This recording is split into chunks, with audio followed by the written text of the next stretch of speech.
क्या हुआ कि अब दूसरे दिन से समुद्र में रुके हुए 250 से ज्यादा टूना मछलियां पकड़कर अब तीसरे दिन समुद्र में जाल डालने की जगह की तरफ ही जा रहे हैं। आज भी बहुत सारी मछलियां पकड़ेंगे ऐसा आत्मविश्वास है। ऐसे ही जाते हुए अचानक चारों ओर बारिश भी होने लगी। बारिश होगी तभी तो हम व्हील हाउस में आ गए। बारिश होने पर हमें ये व्हील हाउस ही सुरक्षा देता है।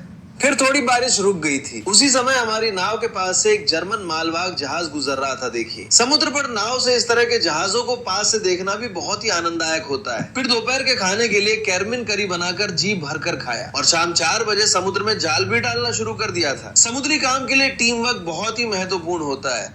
आज समुद्र पर सूरज देखा क्या? या गजब का था ना। और फिर समुद्र में सारे जाल बिछाने के बाद हमने रात का खाना खाना शुरू कर दिया।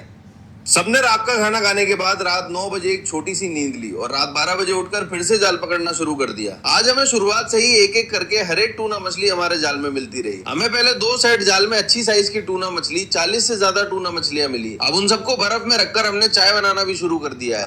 काली चाय पीने के बाद हमने फिर से बची हुई जाल को खींचना शुरू कर दिया और उसमें भी एक एक करके टूना मछली आती रही। देखिए, हमें मछलियों का एक बड़ा जत्था मिला है। आज तो सब कुछ हमारे अनुकूल चल रहा था। ऐसा लगा ही था कि अचानक समुद्र के ऊपर बारिश होने लगी और फिर बारिश में भीगने के बावजूद चाहे कितनी भी परेशानी क्यों ना हो, उस परेशानी को चेहरे पर लाए बिना हम इतनी खुशी से जाल खींच रहे हैं। देखिए, हम जो काम करते हैं उसमें कितनी भी मुश्किलें क्यों ना हो, अगर हम उसे प्यार से करें तो वो मुश्किल हमें महसूस नहीं होती। इसका उदाहरण हमारे मछुआरे ही है। वे सोच रहे थे कि बारिश थोड़ी देर होगी और फिर रुक जाएगी, लेकिन बारिश लगातार और बहुत ज्यादा होती रही।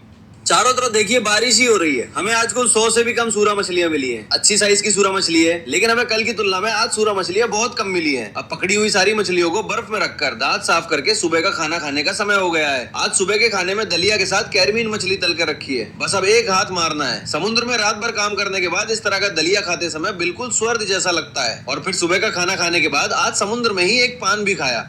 कुछ तैयारी करने के बाद चौथे दिन हम समुद्र में जाल डालने के लिए जगह ढूंढते हुए जा रहे हैं। और फिर दोपहर हो गई। दोपहर के खाने के लिए हमारी नाव पे कड़ोराल मछली करी बनाई गई। उसे भी हमने जी भर के खाया। अब समुद्र में और क्या क्या घटनाएं होती है वो अगले एपिसोड में देखेंगे। बाय दोस्तों।